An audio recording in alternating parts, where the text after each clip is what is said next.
जय स्वामीनारायण। श्री ठाकुर जी महाराज मुक्तानंदी परंपरा के दिव्य सद्गुरु हमारे पूज्यपाद गुरुदेव श्री घनश्याम जी प्रकाश जी महाराज की प्रेरणा एवं कृपा से मैं वैद्य श्याम सुंदर पांडे। हम बात कर रहे हैं मधुमेह के विषय में, डायबिटीज़ के विषय में। आज डायबिटीज़ के बहुत सारे कारण हैं। हम बात करें तो हमारे पैनक्रियाज में जो बीटा सेल होती है, beta cell hormone, insulin hormone बनाती है। अगर किसी कारण से पैनक्रियाज में जो बीटा सेल है उसमें इंसुलिन का बनना कम हो जाए या बंद हो जाए तो उसकी वजह से जो है डायबिटीज़ देखने को मिल रहा है। क्या हमने सोचा है कि ऐसा क्यों हो रहा है? इसके पीछे बहुत सारे कारण हैं। कुछ प्रमुख बिंदुओं पर हम बात करेंगे।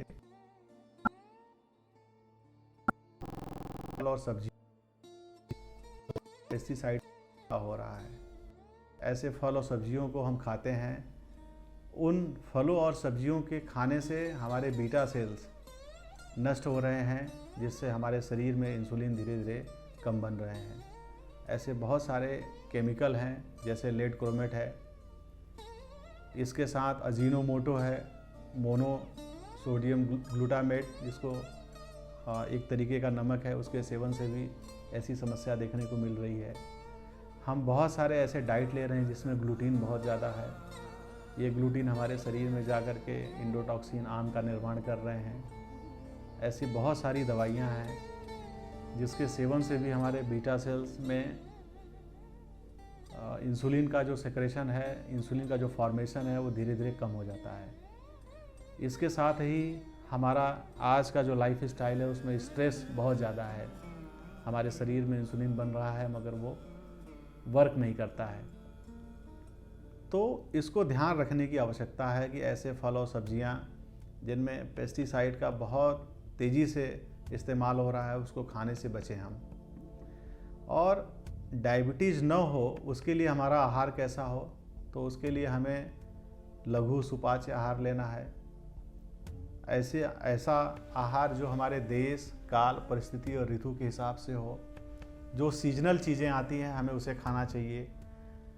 जो बिना सीजन वाली चीज़ें हैं उसको खाने से बचना चाहिए।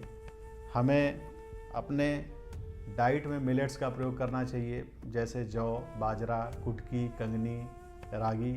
ये मिलेट्स जो हम इनका सेवन करते हैं तो वो ये धीरे धीरे पचते हैं। इनमें फाइबर बहुत ज़्यादा होते हैं। इनसे हमारे जो रक्त में शर्करा की मात्रा है वो धीरे धीरे बढ़ती है।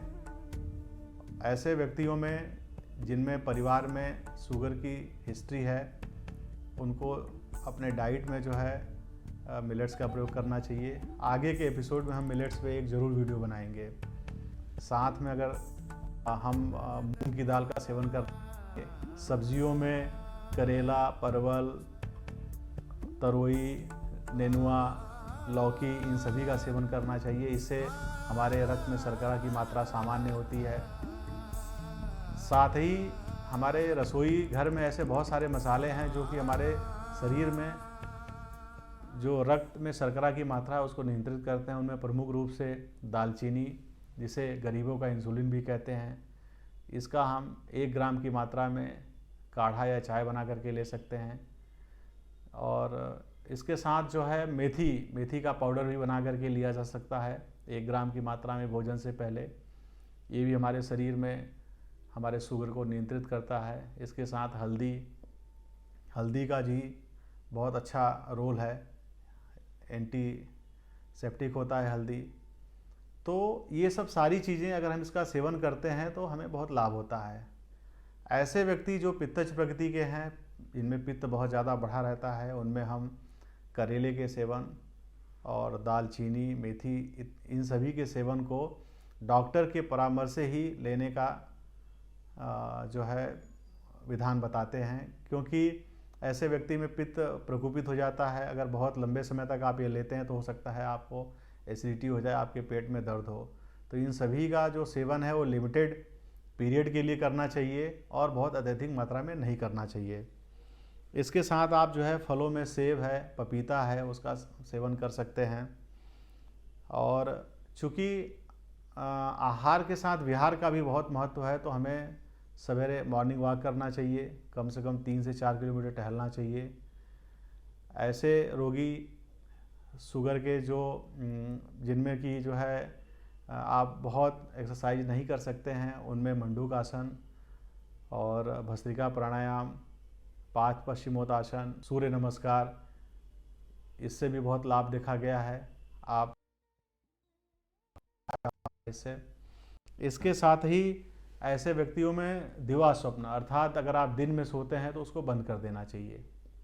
तो ये बहुत सारी चीज़ें हैं, अगर आप इसका अनुपालन करते हैं तो आप स्वस्थ रहते हैं। और हमें fast food, junk food, pizza, burger, इन सारी चीज़ों को खाने से बचना चाहिए, क्योंकि ये शरीर में जा कर के सही से पचते नहीं हैं और हमारे एंजाइमेटिक सेक्रेशन को कम करते हैं और हमारे पाचन को विकृत करते हैं।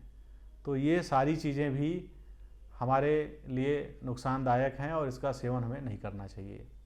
आज के लिए बस इतना ही। आगे के एपिसोड में एक नए विषय के साथ, तब तक के लिए जय स्वामीनारायण।